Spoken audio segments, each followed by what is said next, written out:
Scientific डेटानुसार प्रत्येक 10 cancer पेशंटमध्ये एका पेशंटला कॅन्सर रिकरन्स होऊ शकतो.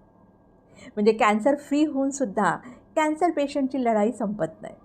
त्याची आता शरीरामधल्या अदृश्य कॅन्सरसोबत लढाई चालू होते.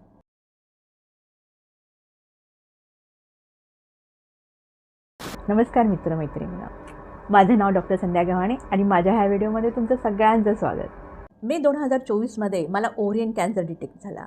नोव्हेंबर 2024पर्यंत माझ्या 2 सर्जरीज आणि 6 किमो झाल्या. आता 1 वर्षापासून मी कॅन्सर फ्री आहे. जेव्हा मी कॅन्सर फ्री झाले तेव्हा मला ऑन्कोलॉजिस्टनी सांगितलं की तुला पुढील 5 वर्षापर्यंत फॉलोअप घ्यावं लागेल. तर पुढील 5 वर्षापर्यंत जर तू कॅन्सर फ्री राहिलीस तर तू कायमची कॅन्सर फ्री. कॅन्सर फ्री राहण्यासाठी मी भरपूर रिसर्च केला.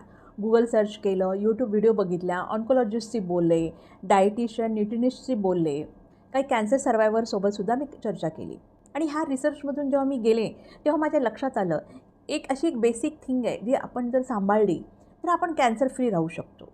कॅन्सर सर्वायवर आयुष्यभर कॅन्सर फ्री तर राहू शकतात, पण एखादी व्यक्ती ज्याला कॅन्सर झालेला नाही आहे तीसुद्धा स्वतःला कॅन्सरपासून प्रोटेक्ट करू शकते. मी एक कारचं उदाहरण तुम्हाला सांगते.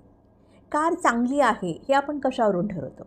की कारचं पिकअप चांगलं आहे, कार चांगलं मायलेज देते, त्याचे clutch, brake, accelerator, steering, wiper, tyre चांगल्या कंडिशन्समध्ये आहेत, तर आपण म्हणतो की कार चांगली आहे. ही कार आपल्याला प्रवासाचा आनंद देते. पण तीच कार जुनं इंजिन आहे, पेट्रोल डिझेल हे भेसळ असलेलं असेल, टायर एखादं खराब झालेलं असेल, ॲक्सिलेटर क्लचला थोडासा प्रॉब्लेम असेल तर काय होणार?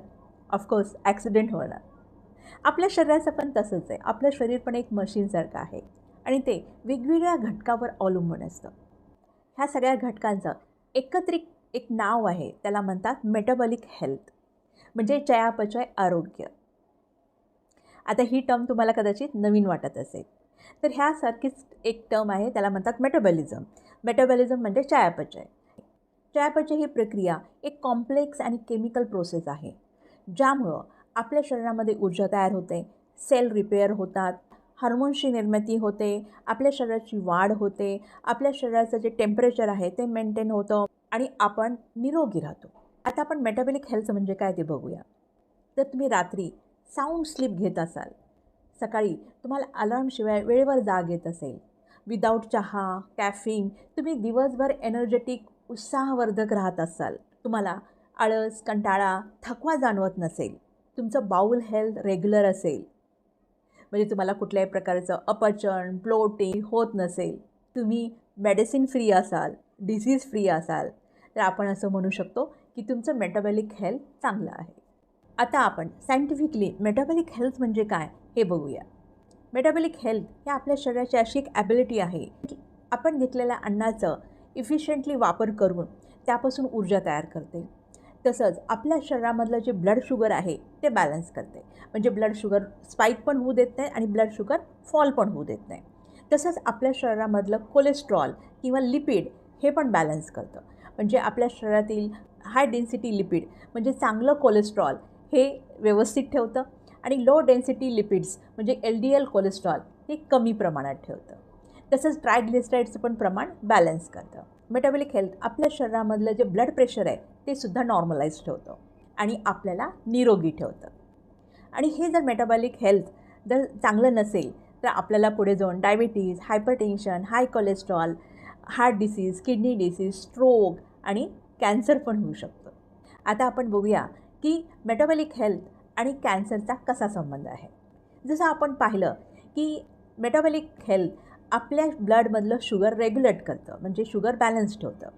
तर मेटाबॉलिक हेल्थ जर चांगली नसेल तर त्या शरीरामध्ये इन्सुलिन रेझिस्टन्स असतं. इन्सुलिन रेझिस्टन्स म्हणजे काय? आपल्या शरीरातील पेशीवर जे इन्सुलिन रिसेप्टर असतात ते बंद होतात आणि त्यामुळं आपल्या ब्लडमध्ये शुगर ही वाढलेली असते आणि ह्या शुगरला कंट्रोल करण्यासाठी इन्सुलिन हार्मोन्स हे सुद्धा जास्त प्रमाणात स्रवित झालेलं असतं. ह्या कंडिशनला इन्सुलिन रेझिस्टन्स म्हणतात. जेव्हा ब्लडमध्ये इन्सुलिन जास्त प्रमाणात वाढलेलं असतं तेव्हा इन्सुलिनसारखाच इन्सुलिन लाईक ग्रोथ फॅक्टर 1 हा हार्मोन जास्त प्रमाणामध्ये स्रवित होतो. ह्या हार्मोनचं काम असतं की पेशीचं वाढ करणं. हे हार्मोन जसं नॉर्मल पेशीला वाढ करण्यासाठी सिग्नल देतं, कॅन्सर पेशीला सुद्धा वाढीसाठी सिग्नल देतं आणि यामुळं एक कॅन्सर पेशी डिव्हिजनमध्ये जाते आणि ती मल्टिप्लाय होऊन त्याचं रूपांतर ट्युमरमध्ये व्हायला लागतं. आपल्या इम्युन सिस्टीमचं काम आहे की आपल्या शरीरामध्ये एखादी पेशी ॲबनॉर्मल झाली असेल तर तिचं DNA रिपेअर करणं किंवा तिला शरीरामधून काढून टाकणं. पण मेटाबॉलिक हेल्थ खराब असल्यामुळे इम्युनिटी सिस्टीम ही इतकी वीक झालेली असते की ती कॅन्सर पेशीला ओळखू शकत नाही. त्यामुळं कॅन्सर पेशी वाढण्यासाठी मदत होते. मेटाबॉलिक हेल्थ चांगलं नसल्यामुळं आपल्या शरीरामध्ये हार्मोन्स इनबॅलन्स होतो. ज्या व्यक्तींना हार्मोन्स रिलेटेड कॅन्सर झालेले आहेत त्यांच्यामध्ये कॅन्सर रिकरन्स होण्याचे प्रमाण वाढतं. शरीरामध्ये हार्मोन इम्बॅलन्स झाल्यामुळं ग्रोथ फॅक्टर्स म्हणजे ग्रोथला प्रमोट करणारे हार्मोन्स जास्त प्रमाणात स्रवित व्हायला लागतात आणि ह्याचा डायरेक्ट परिणाम कॅन्सर सेलच्या वाढीवर होतो.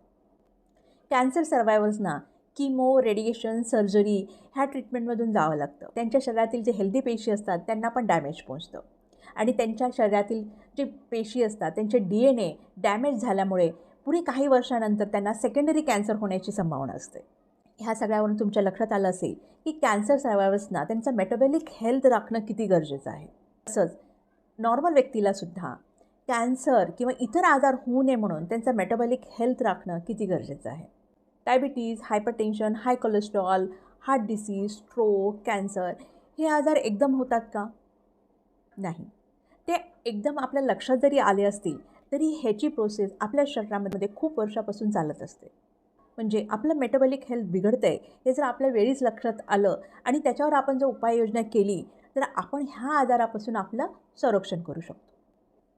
मेटाबॉलिक हेल्थ जर खराब झाली तर त्याची काय लक्षणे असतात आणि ते आपण कसं डिटेक्ट करू शकतो याबद्दल मी माझ्या पुढच्या व्हिडिओमध्ये बोलणार आहे. त्यामुळे माझा पुढचा व्हिडिओ तुम्ही नक्की पहा. मी माझे व्हिडिओ माहितीपूर्ण आणि युनिक बनवण्याचा प्रयत्न करत आहे. तुम्हीसुद्धा ह्याच्यामध्ये मला मदत करा. माझा व्हिडिओ जास्तीत जास्त लोकांपर्यंत पोहोचवा. तोपर्यंत मित्रमैत्रिणींनो नेहमीचसाठी स्वस्त रहा, मस्त रहा. धन्यवाद.